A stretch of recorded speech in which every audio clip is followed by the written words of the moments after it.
Now at 6, a Jasper County judge hands down the sentence for a Joplin man accused of killing a woman and critically injuring his estranged wife.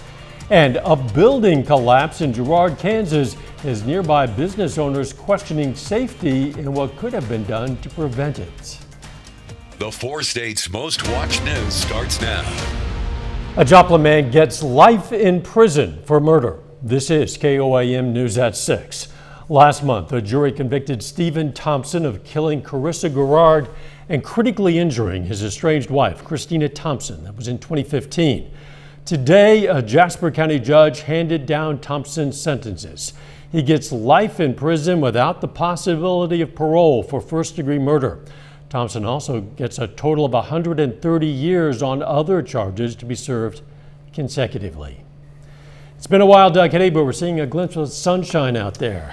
A little bit, just a little bit, but if you do live in our western counties, you have clear skies, which is nice, but most of us, still a lot of clouds, a little bit of sunshine, but we're going to see plenty of sunshine as we go into the weekend, which is great news. Cold tonight, our western counties, we have a frost advisory in effect as we drop back into the mid-30s. Everybody else will stay closer to 40, so that's why advisories are not out a little bit farther toward the east. Temps in Missouri sitting near 50, and then you jump near 60 where the sun has been shining over the past several hours. Kind of windy again for us today. Those northwesterly winds at about 10 to 20 miles per hour. And as we go through the evening hours, the clouds are going to break up, but our temperatures are really going to drop back as we go into the overnight hours for us tonight. Of course, we're going to look at Halloween weekend coming up here in just a bit. See you then. A building collapse in the Gerard, Kansas City Square forces closures and business relocation. It's also left some neighboring business owners frustrated and asking the city to take a more hands-on approach with the square. KOAM's Mike Mahoney spoke with those business owners and the mayor of Gerard to learn more. Last Friday night, the backside of a building located in Gerard City Square collapsed, and the recent heavy rains are believed to be the culprit. But that collapse also forced the closure of one nearby Gerard business and the relocation of another. And the owners say if the city had been more involved in keeping these structures in the square up to code, the collapse might have been avoided. I have owned a business in town for 36 years. And I have for the last 13 years been actively trying to get them to do something with codes and with zoning. I have a lot of problems with the current building attached to me. So we've asked them to come up with codes or different things that they can do so that we have, so that people are held accountable for their building structure. Currently, we have never had anyone in the 4 years that my boutique has been there come in and inspect us. But these business owners, who are also mother and daughter, say that Gerard City Square should be a point of civic pride and would like to see the city take a more proactive role in keeping its buildings in a habitable shape, while also encouraging businesses to set up shop in the square. With dilapidation, it helps deplete revenue for our entire community. It helps give people reasons not to come here because there's empty buildings instead of having them full of like retail business or restaurants. But things could be changing for Gerard's downtown square. The business owners say that at the most recent city council meeting, they felt their concerns were heard and that the ball could get rolling on a new relationship between Gerard City Hall and the businesses on the square. Suggested starting like a downtown business organization, which the city would be involved in. Our city attorney said that he would want to be involved in to make sure things were done, you know, in a legal way, but we're willing to work with them. In Gerard, Kansas, Mike Mahoney, KOAM News. Gerard's mayor also says the owner of the collapsed building tells him an engineer is being called in to find out what needs to be done to get that building usable again, but the city does not have a timeline for that. The Bourbon County Sheriff's Office is using a state grant to cut down on drug crimes. The county received a $113,000 grant that will go toward the creation of a new position to assist local law enforcement. Drug crimes have become more prevalent in the county in recent years. The amount of meth seized doubled from double between 2017 and 2020.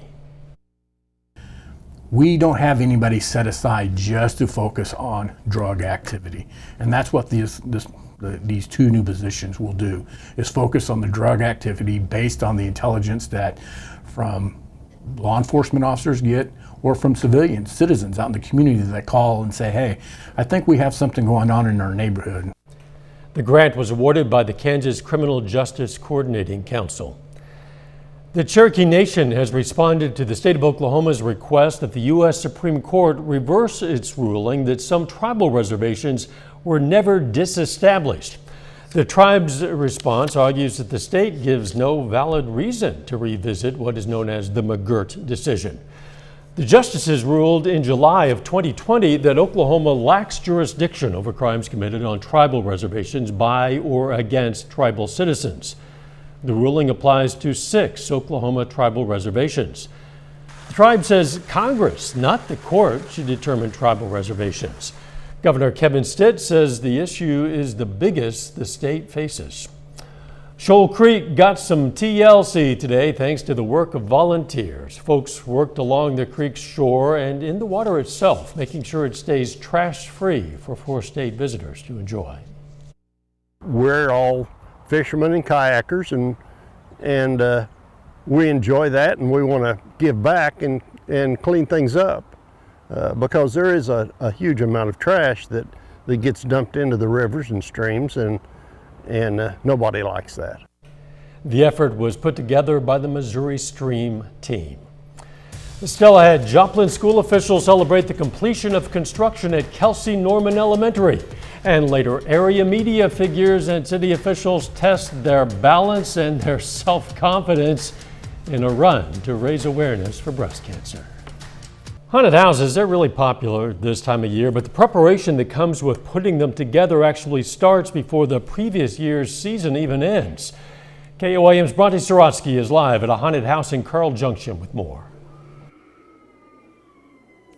Hey guys, we're here live at the Wolfman's House of Screams in Carl Junction, and with Halloween just a few days away, we want to know what really goes into putting on a haunted house like this. So after speaking with the owner, it's clear it's a lot of hard work and preparation, but they can't do it alone. They do it with the help of the people right behind me. They are a team of volunteers, and it's a lot of planning. They've already started planning next season. Every year, they take suggestions from each other, as well as people who come to these places to see how they can be bigger and scarier every year. Also, this is actually one of my first times at a haunted house like this, and I can say that it definitely lives up to its name. It is pretty scary. And tonight at 9 and 10, oh my gosh, we're going to have a lot more on this place and the work that goes into putting it on. Reporting live in Carl Junction, Bronte Sorotsky, KOAM News. Wow, well done. Momentarily frozen with fright there in Carl Junction. We'll see you at 10. Joplin school officials today celebrated the opening of new learning spaces at Kelsey Norman Elementary. The district added around 8,300 feet of space to the school. By expanding this space at Kelsey Norman, we're able to keep students within this zone and this neighborhood and move out of the modular units that have been in the back of this campus for a while and have adequate space once again. The cost of construction is covered by taxpayers who approved a $25 million bond last year. $3 million went into this project. The remaining funds are to be used in the construction of the new Dover Hill Elementary School that will replace Columbia and West Central Elementaries. Later, we're going to hear from the voice of the Chiefs, Mitch Holtis, ahead of Kansas City's matchup with the Giants. Plus, sunshine should return for the weekend. We're going to check that out coming up. Well, of course, we started with more showers once again for us today. Temperatures still very chilly, and we saw about 3/100ths of an inch of rain during the early morning hours. But look at the month. Totals almost 8 inches for the month. For the year, we're over 46 inches of rain, which puts us almost 7 inches above where we should be, and that's mainly because of this month. Really the past week we've had so much rain if we date back to last Friday. All right, where the clouds are hanging tough, Missouri and Arkansas temperatures cooler, near 50. Where you get some sunshine, you jump to near 60. In southeastern Kansas, northeastern parts of Oklahoma, but all in all, it's not too bad. Kind of windy for us today. Northwesterly winds kicking in all day long at about 10 to 20 miles per hour, but you can see the clouds starting to break up, looking off toward the north and to the west. 52, northwest westerly winds at about 10 to 15. Humidity is at 77%. Through the evening hours, we're going to slide back through the 50s into the 40s. Kind of cold tonight, anywhere from 35 to about 40 depending on where you live. Frost advisories in effect. These are our western counties: Fort Scott, Pittsburgh, Miami points west. Temperatures into the mid 30s. The areas that aren't under the advisory, we're going to back down near 40, so just right above that mark. Clouds still hanging tough on the Missouri side, but starting to break up. Kansas and Oklahoma, everybody will start to clear out as we go through the overnight hours tonight as this storm system works away from us. Still big system kind of spinning, really the eastern third of the country. But if we look out toward the west, there's not a whole bunch going on. That's our weather as we head through Saturday and Sunday. So we get actually a pretty good fall-like weekend. Let's go through time. For us tonight, we drop back upper 30s to near 40. So a chilly night, sunshine tomorrow, fantastic Saturday, good day to dry out just a bit after all the rain. 40 to start, 58 by noon, high temp right around 63. Tomorrow night, cold again, near 40 for overnight lows. And then as we work into Sunday, of course, Halloween, a few clouds late in the day, but temperatures a little bit cooler as a cold front slides in Sunday morning, a dry cold front. So high temps will be near 60 by the time we head into Sunday afternoon. Sunday night, clouds increase. You can start to see rain chances increasing with our next storm system. But for Halloween, for trick-or-treaters, if you're getting out Sunday evening, looks pretty good. 56 by 6, 52 by 8, down to 48 by 10 p.m. So not too shabby for Sunday evening. By Monday, clouds increase. Rain chances start to increase, but really good chances for rain really increase late Tuesday into Wednesday and then Thursday. So another wet week for us next week. 63 tomorrow, 60 on Sunday, and then back into the 50s all week long. Rain chances Monday through Thursday. Nice weekend ahead, and we deserve it. We've had to We wait do. for a while. We haven't seen the sun really since Monday. Yeah, that's true. Yeah. It'll be brief this time, but at least it'll be through the weekend. That's true. Thanks, Doc. Hey, this is even better than that zombie dance you just watched. Some brave men today helped wrap up Breast Cancer Awareness Month in style. High style. Guys raced, or at least wobbled, in high heels in the first ever Freeman Health System stiletto sprint as the crowd cheered them on. Participants included Joplin city leaders and some area media representatives. Among them, our very own Chris Warner, rocking heels right there in the middle. Oh, and by the way, Mayor Ryan Stanley, nice legs. Neither the mayor nor Chris won the race. That honor goes to KCU's Travis Renfro. Happy to be here to represent KCU and do something fun and bring awareness to breast cancer, and it feels amazing to win. I always want to win. Anytime I do something like this, I always try to make sure that I'm being competitive. So I'm a competitive person and I like to win. So Renfro took home the Golden High Heel Trophy. Congratulations to all the participants. Hey, coming up in sports, high school football playoffs begin in southeast Kansas and southwest Missouri. Danny Terzer joins us live from the site of the Joplin Eagles playoff opener just ahead.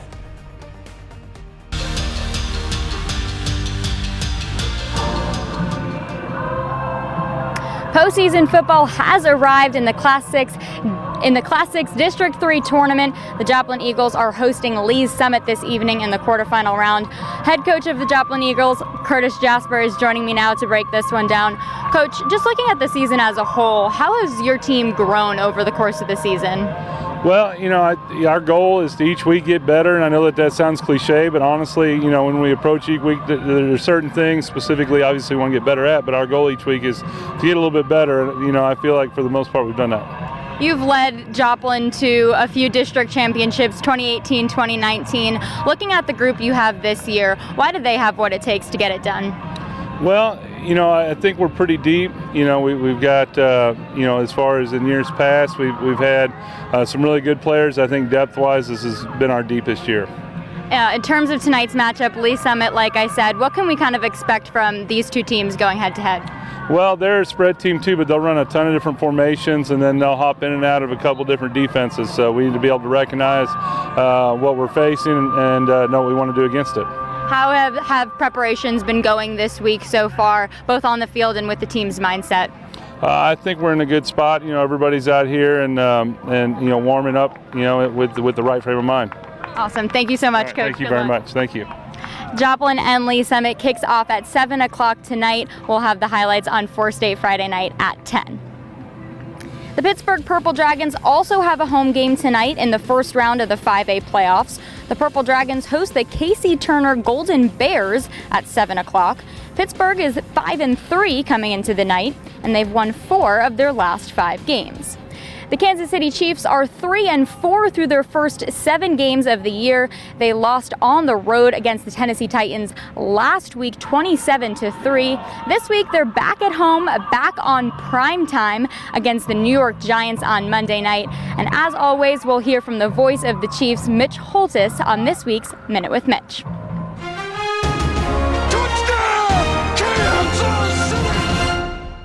Do we take Tyreek Hill for granted? Do we underappreciate what we're seeing with the most unique wide receiver currently in the NFL? This week, the Chiefs are on the primetime stage against the big market New York Giants. Sometimes I wonder if Hill played in New York, if fans and the media would be more attuned to what Tyreek Hill has done and is doing. For example, Tyreek Hill has accounted for 63 touchdowns in his first 80 games. Only the great Jerry Rice and the great Randy Moss, both in the Pro Football Hall of Fame, had as many touchdowns in that span. Furthermore, the Cheetah has 22 50-plus yard plays in that same time frame. That's the best by far among NFL wide receivers. Now, these are stats on Tyreek Hill we don't often hear nationally, but maybe we should on this Minute with Mitch. The Minute with Mitch is brought to you by Como Jewelry. Every day's game day, Como Jewelry, Pittsburgh, Joplin.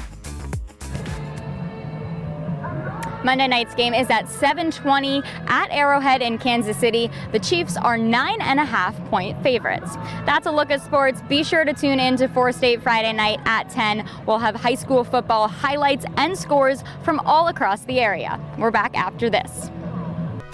Take time now to honor a local World War II veteran. Sergeant Wayne Farlow served in the U.S. Army. His hometown, Independence, Kansas. And we are proud to salute Sergeant Wayne Farlow. He's tonight's 4 State hero. Jordan Abbey joins us now with a look at what's coming up tonight on KOAM News at 9 on Fox 14. Tonight's going to start the Halloween weekend a bit early by visiting Wolfman's House of Screams, checking in with some people there. Also, which items are going to be more expensive this year for Thanksgiving Day dinner? And the newest words in Merriam-Webster's dictionary. That and more tonight's KOAM News at 9 on Fox 14 after Game 3 of the World Series. We've endured some pretty scary weather, I guess you might say, in recent days, but the weekend looking very nice for Halloween. It is looking pretty good. And if you are actually traveling north, as just to even like Kansas City tomorrow night, you may be able to see the Northern Lights. Really? Which is, very atypical for us around here. Wow. But plenty of sunshine into the 60s, 63 tomorrow, 60 on Halloween. Rain right back in early next week. How far north does you have to go? Nevada. No kidding. North, that's where you start getting a chance. The clouds will be clear enough that may be possible. Wow. Thanks for joining us. We're going to leave you tonight with a look at some Halloween decorations in Carthage. We'll see you right back here for KOAM News at 10. Let's make it a great evening.